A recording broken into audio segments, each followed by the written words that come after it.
कर्म का बंधन अवश्य निर्मित होता है, किंतु कार्य का बंधन निर्मित नहीं होता पार्थ। तुम्हें कर्म और कार्य के बीच क्या भेद है, ये जानना आवश्यक है।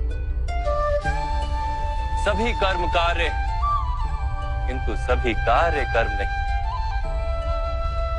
कर्म उस कार्य को कहते हैं जिसके साथ फल की आशा जुड़ी। मनुष्य जब भी सुख की, संपत्ति, प्रशंसा की आशा रखकर कोई कार्य करता है तो वो उस कार्य के फल से बंध जाता है। जब किसी कर्म को फल की आशा से किया जाए तो उसे सकाम कर्म योग कहते हैं, और जब किसी कर्म को बिना किसी फल की आशा से किया जाए तो उसे निष्काम कर्म योग कहते हैं। इसी कारण से उसे बार बार जन्म लेना पड़ता है। वास्तव में मनुष्य को कोई कर्म नहीं बांधता, कर्म से जुड़ी आशाएं उसे बांधती।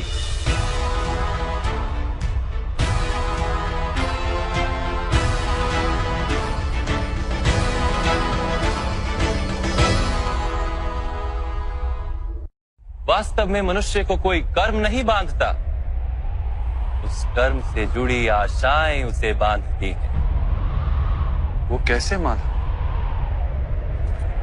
यदि इस युद्ध में तुम्हें विजय होने की आशा है तो पराजित होने पर तुम्हें भीषण दुख होगा, और वो दुख तुमसे कोई अन्य कार्य करवाएगा जिसके लिए तुम्हें दूसरा जन्म लेना पड़ेगा। और यदि तुम विजयी हुए तो तुम्हारा अहंकार बढ़ेगा, और वो अहंकार तुम्हें विश्व विजय के लिए प्रेरित करेगा, तुमसे हत्याएं करवाएगा और उसका पाप तुम्हें बांधेगा।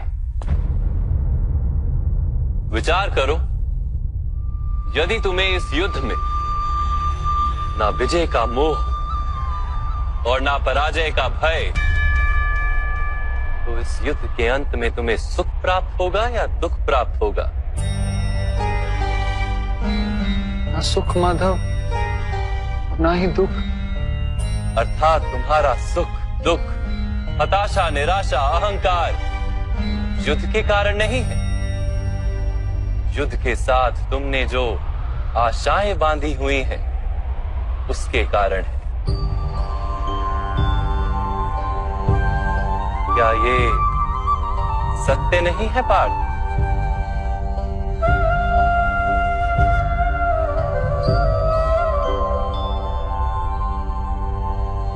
सुख दुखे समे कृत्वा लाभा लाभो जया जयो ततो युद्धाय युज्यस्व नैवं पाप मवाप्स्यसि। अर्थात सुख दुख को समान मानकर लाभ हानि जय पराजय का विचार किए बिना यदि तुम युद्ध करोगे कौन्तेय, तो तुम पाप के भागी नहीं बनोगे। इसी को कर्म योग कहते हैं। जो सांख्य का ज्ञान प्राप्त कर लेता है वो ये जान लेता है कि वो शरीर नहीं, केवल एक आत्मा है। शरीर के भोग और अनुभव तो केवल मृत्यु तक है, अर्थात वास्तविक नहीं, केवल माया है। उसके लिए कर्मयोगी बनना सरल हो जाता है। परंतु माधव, यदि कार्य से बंधन निश्चित है तो क्या संसार का त्याग करके संन्यास लेना उचित नहीं? इसी विचार का परिणाम है कि आज ये युद्ध हो रहा है पार्थ।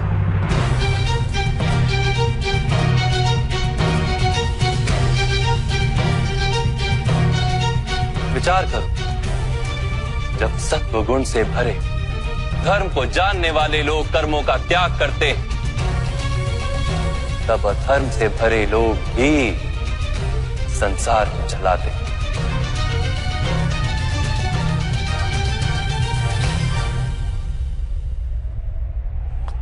यदि महामहिम ने संसार का त्याग ना किया होता तो आज अधर्म इतना बढ़ता ही नहीं।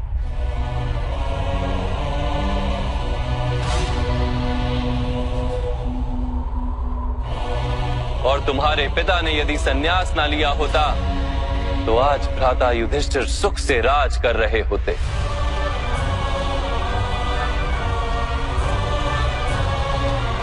और अपनी प्रजा को न्याय और धर्म का ज्ञान दे रहे होते। किंतु दुखदायक बात तो यह है पार्थ कि सत्वगुण से भरे मनुष्य ही संसार को लाभ दे सकते हैं, किंतु वो ही संन्यास का विचार करते हैं। जैसे जल तो भाप बनकर उड़ जाता है और कीचड़ कीचड़ वहीं पड़ा रहता है, वैसे सत्वगुणी सज्जन लोग तो संसार का त्याग कर देते और तमस से भरे अधर्मी लोग संसार में कार्य करते हैं। इसी कारण से संसार में पाप और अधर्म बढ़ता है।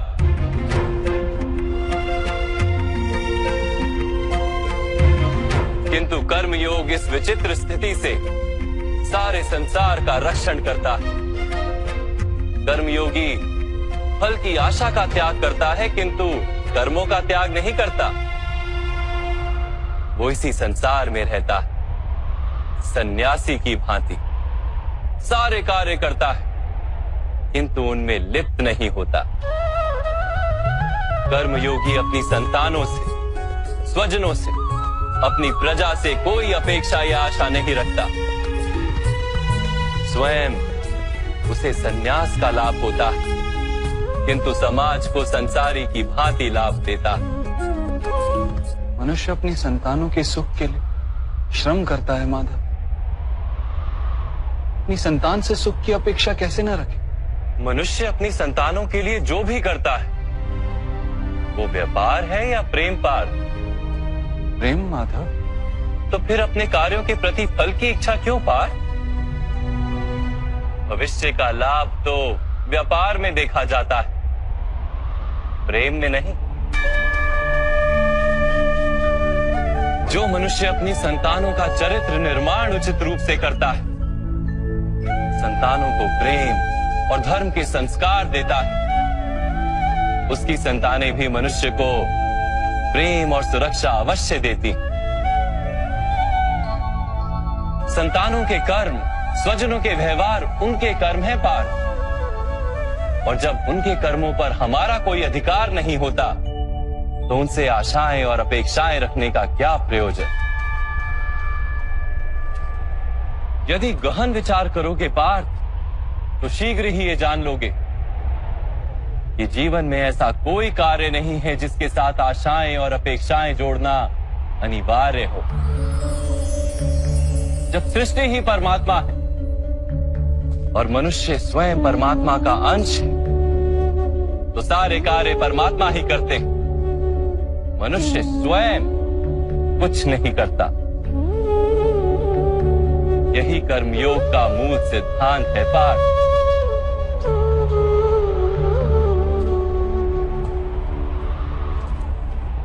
तुम्हें भी कर्मयोगी बनकर ये युद्ध करना आवश्यक है पार्थ। त्रिगुणिया विश्या वेदा निस्त्रिगुण्यो भवार्जुना निर्द्वंद्वो नित्य तत्वस्थो निर्योग क्षेम आत्मवान। तीन गुणों का त्याग करके निर्गुण बन जाओ पार्थ। इस द्वंद्व से मुक्त हो जाओ।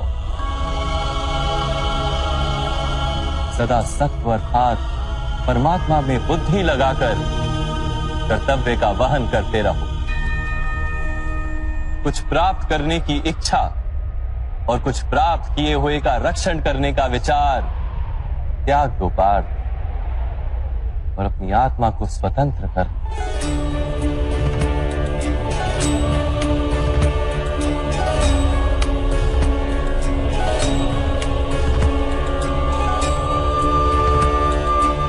स्मरण रहे पार्थ,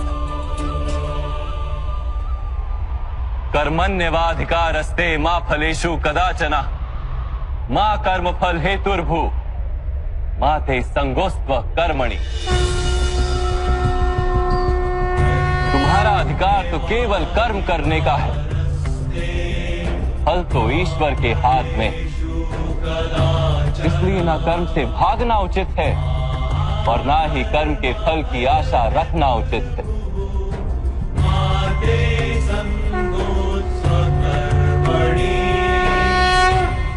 जो फल का त्याग कर दे परंतु कर्म का त्याग ना करे, ऐसे कर्म योगी को कैसे जाना जा सकता है माधव?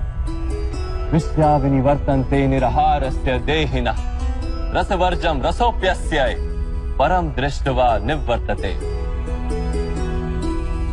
सुनो पार्थ, जो स्वाद से छूटने के लिए भोजन का ही त्याग कर देता है, वास्तव में उसके मन से स्वाद की लालसा कभी जाती ही नहीं। उसे दोहरी हानि होती है। एक तो वो निर्बल हो जाता है, जिसके कारण परमात्मा को प्राप्त करने का जो प्रयत्न अनिवार्य है उसे वो नहीं कर पाता, और दूसरा, सदा ही उसका मन स्वाद की लालसा से भरा रहता है। इसलिए भोजन का त्याग करने से उत्तम है स्वाद की लालसा का ही त्याग कर दिया जाए। कर्म योगी अपने मन की सारी लालसाओं को खींच लेता है, जीवन को कर्तव्य मानकर कार्य अवश्य करता है, किंतु उन कार्यों से जुड़ता नहीं। और बात, जो व्यक्ति अपने कार्यों से आशाएं और इच्छा नहीं रखता, उसी के कार्य पूर्ण होते हैं। एक असफलता से दुखी होकर जिसका मन डोलता नहीं, एक सफलता से आनंदित होकर जो स्वयं को सर्वश्रेष्ठ नहीं मानता, ऐसे ही व्यक्ति को कर्म योगी कहते हैं। और ऐसा व्यक्ति जीवन में बार बार सफल होता है।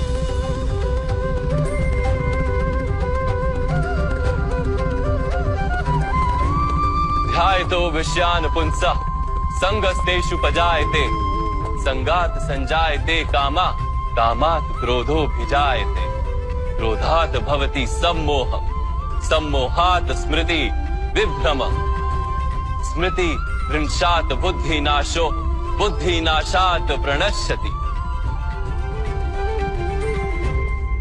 फल की आशा से कामना प्रकट होती है, और कामना का तो स्वभाव है असंतुष्ट रहना। असंतोष से क्रोध उत्पन्न होता है, और क्रोध से मोह जन्मता है। मोह के कारण व्यक्ति आचार और व्यवहार का ज्ञान ही भूल जाता है। ज्ञान के जाने से बुद्धि चली जाती है, अनुचित प्रकार के कार्य होने लगते हैं, और समाज ऐसे व्यक्ति का शत्रु बन जाता है। और अंत में ऐसे मनुष्य पूर्णतः पतन हो जाता है।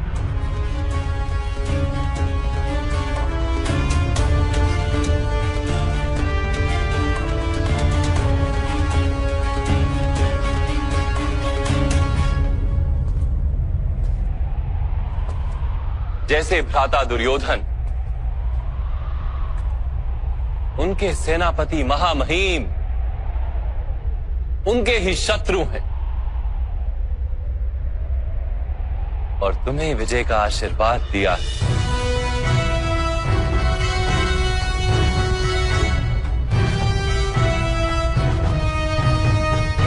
पार्थ, कर्मयोग ब्रह्म विद्या का दूसरा चरण है। परमात्मा में अपनी बुद्धि स्थिर करो, स्वयं को आत्मा जानो, मिथ्या बंधनों से मुक्त हो जाओ, और फल की आशा का त्याग करके केवल कर्म करते रहो।